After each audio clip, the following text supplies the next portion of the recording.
Every day, the Treatment Advocacy Center, we get calls from families across the nation seeking help for a loved one in a mental health crisis. Hundreds of people reach out to us every year. They're desperate for assistance in navigating our nation's broken mental health system. Their stories are often variations on a theme: families watching a loved one unnecessarily fall apart. "I'm worried my brother, my sister, my husband is really sick," a caller says. But the system says nothing can be done because they're not violent yet. It's obvious to everyone that they're sick. Why isn't anyone doing anything? Now, these calls are difficult. They can be scary and time-consuming.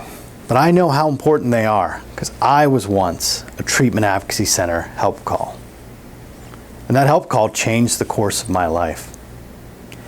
As I began finals, my first year of law school, a loved one of mine suffered a psychotic break, left their job unexpectedly. They were following secret billboard symbols. They eventually ended up 1,200 miles away in Miami. Now, I was at a loss. I'd never been to Miami. And I had no resources to get there, to fly there, to search the streets. I was in the middle of some of the most important tests of my life. I was out of options. So I approached my law school dean. He was at a loss as well, but he had an idea. He said, "There's a mental health organization that's begun teaching a class at the law school. Perhaps they might have some ideas." Turned out that organization was the Treatment Advocacy Center. I met the TAC team and we formulated a plan. Eventually, we got in contact with the Florida sheriffs and local mental health officials. We found my loved one, navigated the Florida mental health system. Eventually, we got the help we needed. Now, I know I was lucky.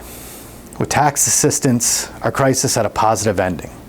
I was able to move forward in my law school finals and move ahead with my education. But my focus had shifted.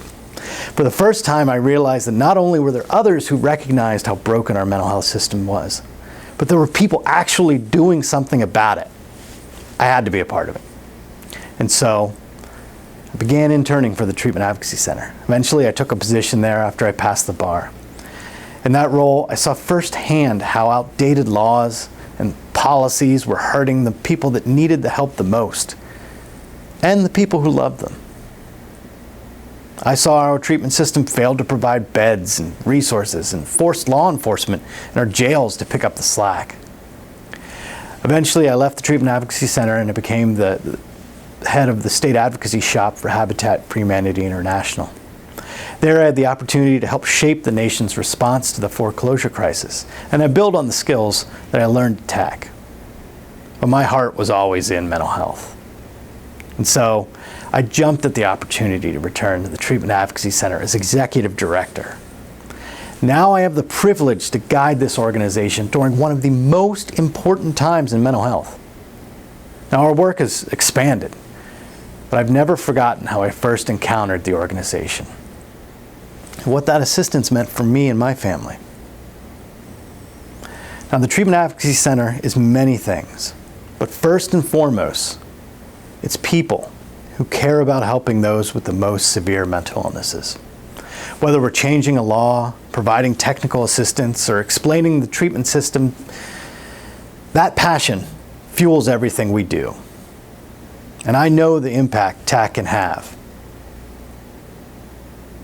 That's why I'm so proud to lead this organization during this most important time.